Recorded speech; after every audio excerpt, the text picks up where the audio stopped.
All right, guys, somebody else, so back once again. Listen, I need to talk to you guys about separating yourself from heathen type cultures, heathen ways, goyim manners and mannerisms and behaviors. You need to stay away from all that.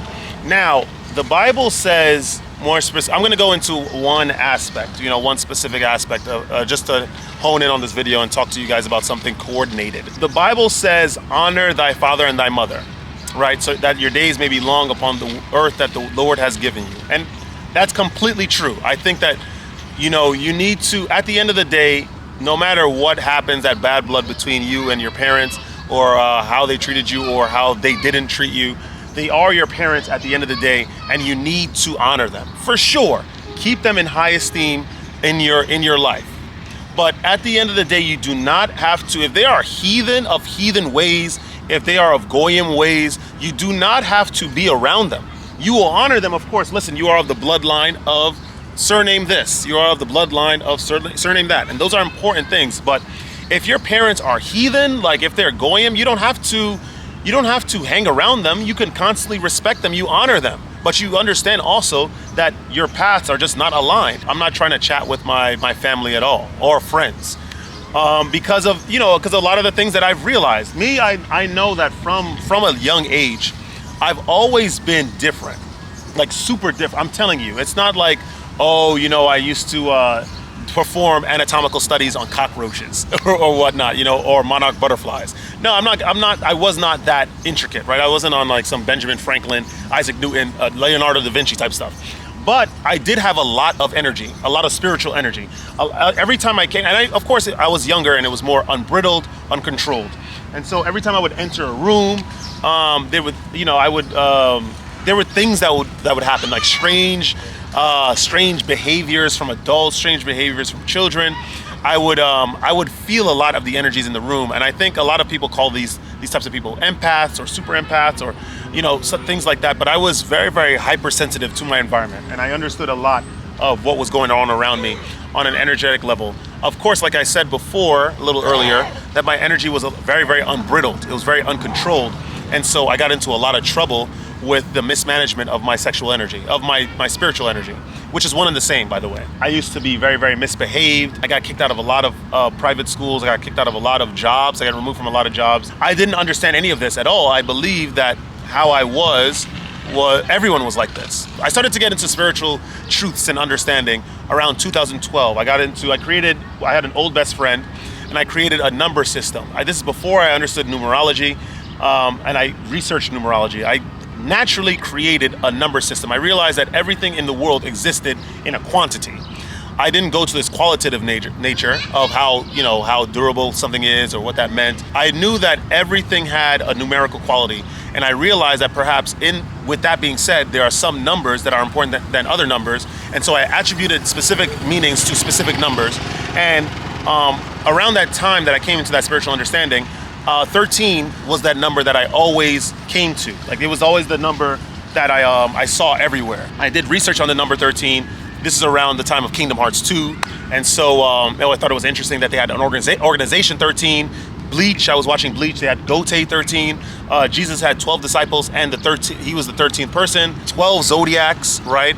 And of course, there was the induction of a 13th one, Ophiuchus.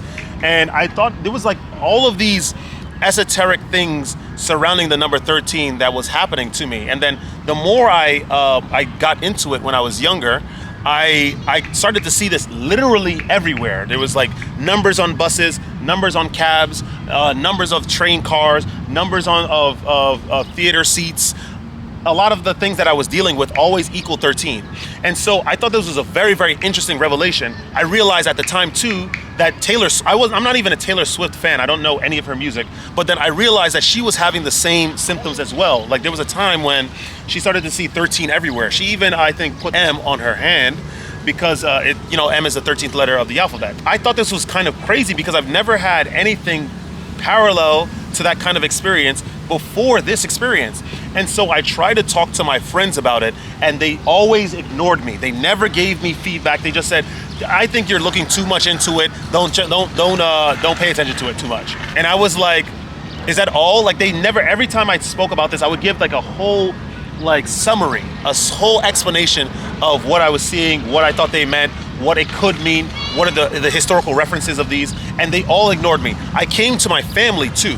It was my sister and my mother, and I talked to them about the same thing, and I even got to the point where I related archangels, even though there were only 7 archangels, I related that to the number 13, and I started to try to find in the past, dead serious, this is what I was on, guys, seriously. Summer Del Piso was always a little twisted. I started to try to find individuals that I figured that had special, unique qualities that would make up this group of 13 that I was supposed to find in the world to do something, to enact some change. And I tried to tell my mom and my sister about this, and they used to flat out ignore me, dead serious. They used to stop talking to me. They used to close their doors in the apartment to not hear what I had to say about the number 13 or anything like that. It was absolutely insane. Even to this day, if I start to bring up explanations of 13 or any other special number to them, they will stop talking. They will ignore me. They will stop talking to me. They will change the topic. And then I started to realize, I tried to, I started to go out a lot more. This is when I met this guy that used to invite me to all these like open bar parties, and I used to drink a lot. So I used to, go into those sort of environments. I would make new friends, and I tried to talk to them about spirituality. I tried to ask them, questions about what they know. And a lot of the people, in fact, everyone I've met, they were not responding to me whenever I spoke to them about any spiritual question, any spiritual explanation of any sort. And so when I got into the explanations of 13 and the numbers that I held special, because I realized that 7 was another special number too. It was said all over the Bible. The man falleth 6 times, he gets up a 7th time. The curses, the iniquity of the fathers will be visited upon the 7th generation, and even the 7th generation. So I realized that was a special number too, and I talked to a lot of people about it, and they all ignored me.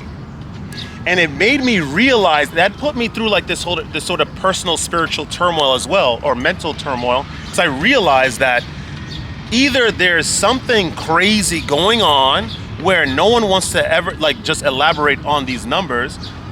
Hola, ¿estás vendiendo botellas de agua? Yeah. Ok, ¿puedo comprarlo? Gracias. ¿Cuánto cuesta? 50. ¿Una 50? Sí. ¿Por una? Sí, mi amor, por uno, porque ¿cuánto cuesta el ice? Ok, vale. Lo pagamos. De repente el aquí nos agarra, nos quita. Fine, está a gusto. Y es más. Ok. Vale.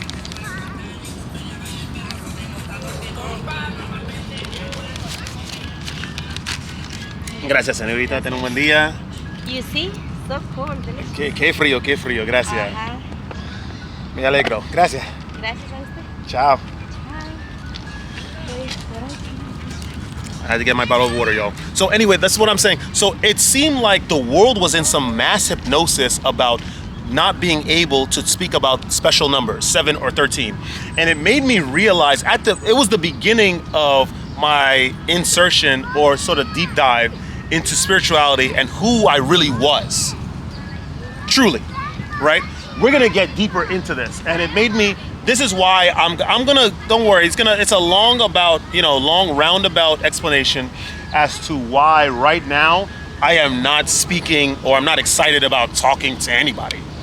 Dead serious. Because I realized so much from that, even though that moment, that those years, because it was around 2012 that I got realization of 7, 13, around those years, around that year, sorry, that was the beginning of my understanding of everything. Remember, the main topic of this video is about friends and family you're not required to walk with them on your spiritual journey. Dead serious. You must honor them, because you have to follow the precepts of what was said before us. You must, of God. Yes, I will honor my father and my mother, but walking with them, absolutely not.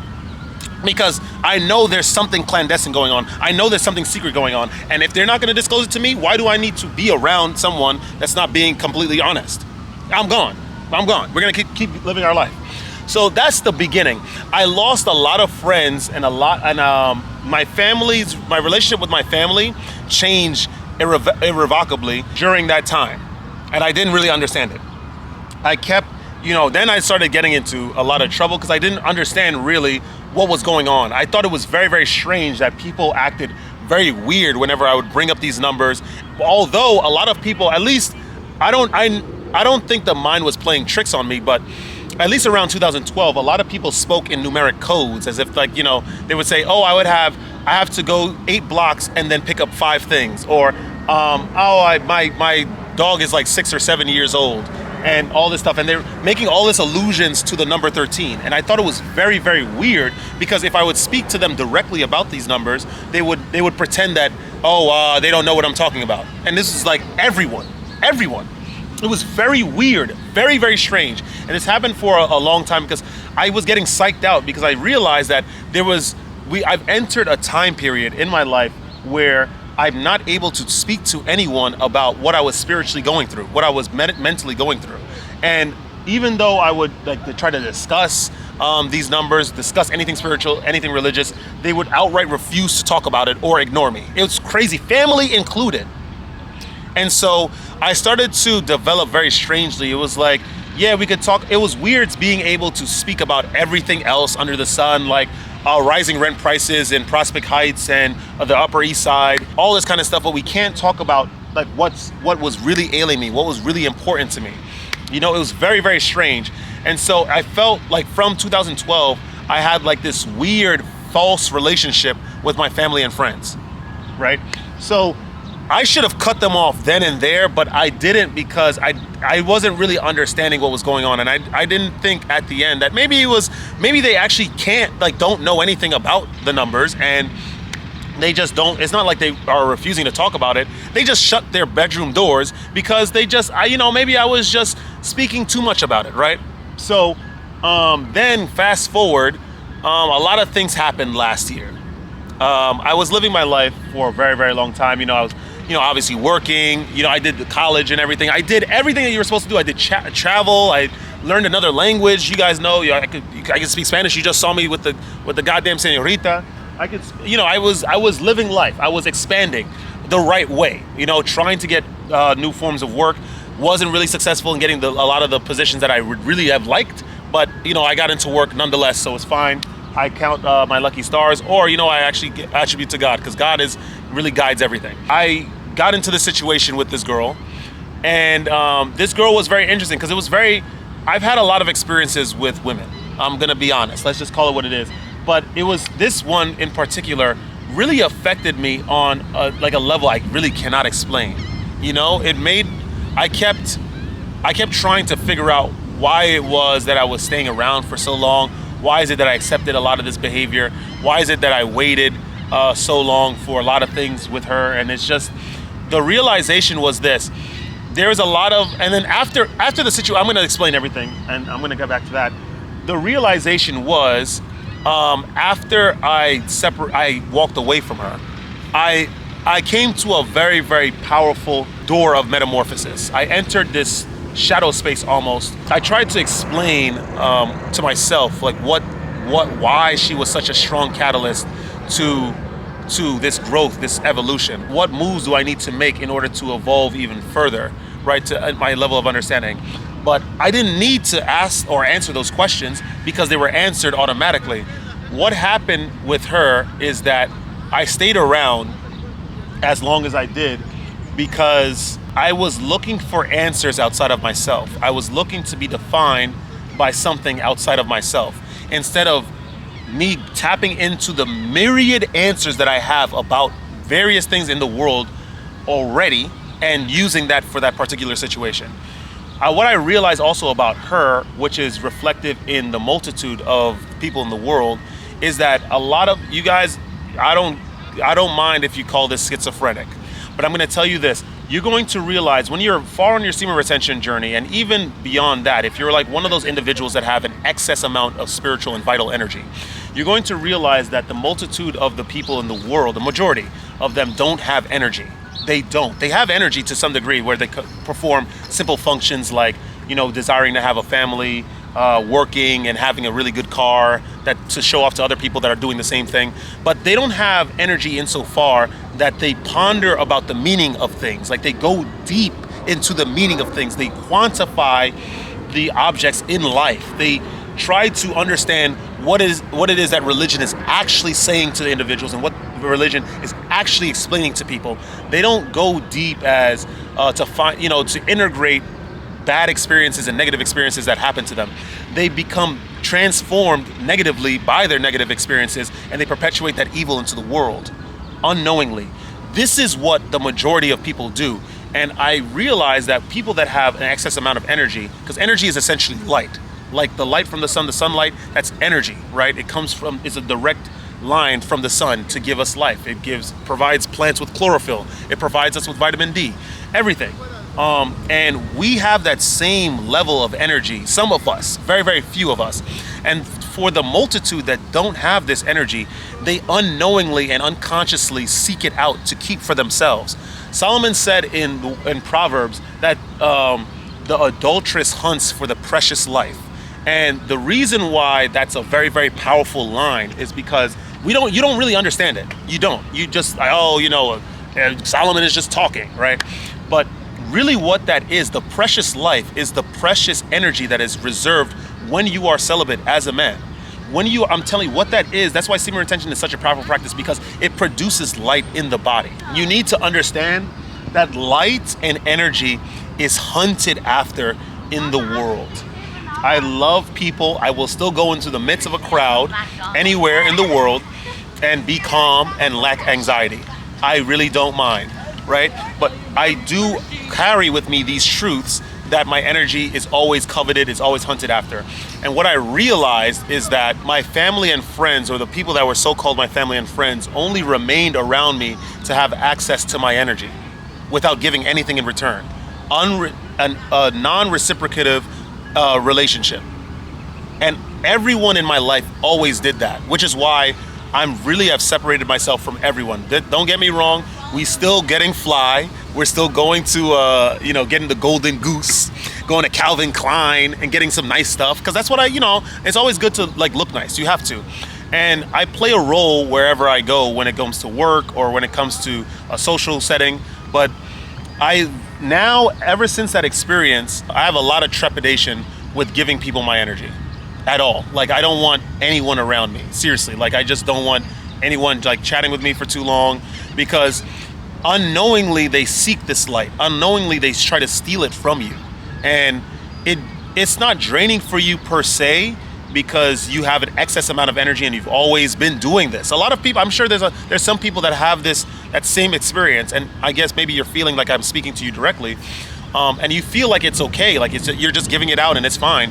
But when it happens time after time after time after time again, and there's no reciprocation, and then there's very, very deep, profound things that you would like to share with this person, and they're not listening to you, they're not trying to accept what you're saying, they're not trying to give you feedback, but they're just taking from you, and then they keep you in a state of limbo in where they stand in regards to you, and you just don't know. No, I compel everyone that has this sort of situation to separate yourself. It is fine to be alone completely than be with people that just take from you, because the world takes.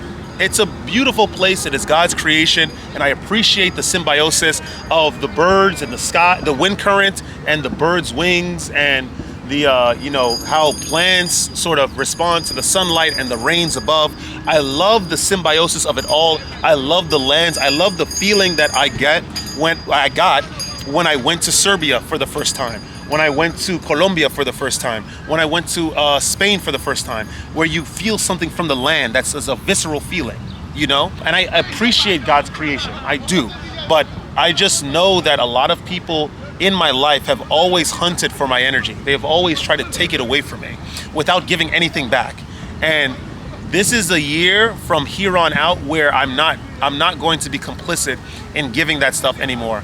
And like I said in a couple live streams days ago, I'm not talking to anyone. I don't have friends right now. I'm not speaking to any girls, nothing. I'm not speaking to anyone, just because I just want to keep this stuff for myself. I've never, for my entire life, ever worried or ever worried about myself, ever thought about myself. What does Sombra need? What is Sombra like? Or I never felt positive and confident about having a selfish want. You know, every time I thought selfishly, I was like, I'm not gonna think like that. That's not fair. That's not right. When the entire world thinks like that normally. And like, everything changes. Everything changed now. Everything is different now. It's like, I'm worrying about Sombra. It's all about Sombra. And I'm still gonna be kind. I'm still gonna be altruistic, but it's just, I'm not having people around me just for sake of. I'm not hanging out and going to movies with somebody just because I'm afraid of being alone or I just want company. My own company is myself and my energy. I've never felt really lonely when we're in the midst of Sakartvelo, when we're in the midst of all these places in here in New York. I never cared about being alone. You know what I mean? Listen, if it's written, by God, if I'm supposed to get married, like, I'll get married, and that's cool. But I'm no longer forcing anything. I'm no longer searching for anything. I'm no longer yearning for companionship or a friend, because I went through a lot of these channels. I went through a lot of these structures. I went through a lot of these things, and I just understand the nature of things now, like, even more deeply.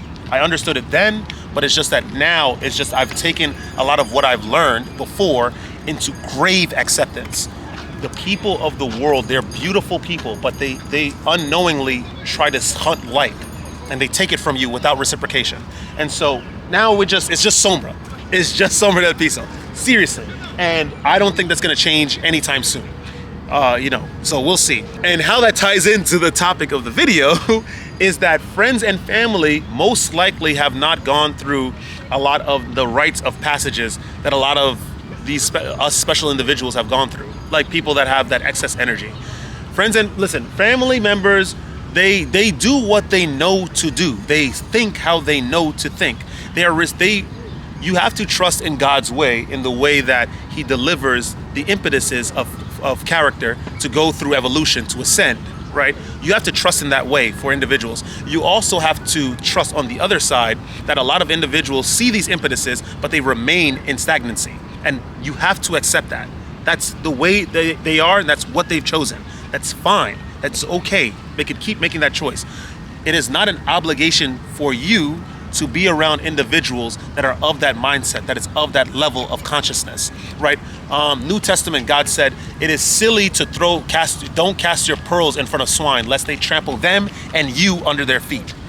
So you hang out by yourself, you're fine with yourself, you have your own level of understanding, and you keep going forward. And that's my truth, guys. So I hope you enjoyed that kind of content. If you liked it, leave a like, leave a comment, of course, because I want to know what you guys think. Is Sombra schizophrenic? Is he crazy? Is he a nutcase? Is he looking beyond the veil, and saying things that people have always wanted to say, but they don't have the confidence to say it or the understanding to say it? All that stuff. I want to know it all. Is Sombra annoying and he needs to go back to Africa? Yeah, I want to hear it all, guys. Subscribe if you haven't subscribed yet, of course. Don't ever let this place get you down. Of course, listen, the world is a beautiful place, and I love the symbiosis and the interconnectedness and the interweavedness of all the operations of the things in the world. It's beautiful. Looking at the chemistry of a crosswalk and an intersection in gridlock in the middle of the city is one of the most beautiful sights you would ever be able to see if you allow yourself to detach from it and just observe it, right? It's beautiful. Even though, these are all artificial things, like the streets, the intersection, the traffic light, the truck, the gas, There's a symbiosis and there's an order to everything, and you need to appreciate it because it is an emanation and an extension of God. It's beautiful. But you also have to understand that giving yourself away excessively without boundary to individuals that don't have the energy themselves to perceive what you're doing and let alone reciprocate is not an obligation of yours, and it shouldn't remain that way, right? So ask me some questions, guys. I'm going to talk to you guys about it. Of course, I'm going to answer you in the best of my ability. I love you all. Stay radiant. Don't ever let this place get you down. I'll see you in the next video. Woo!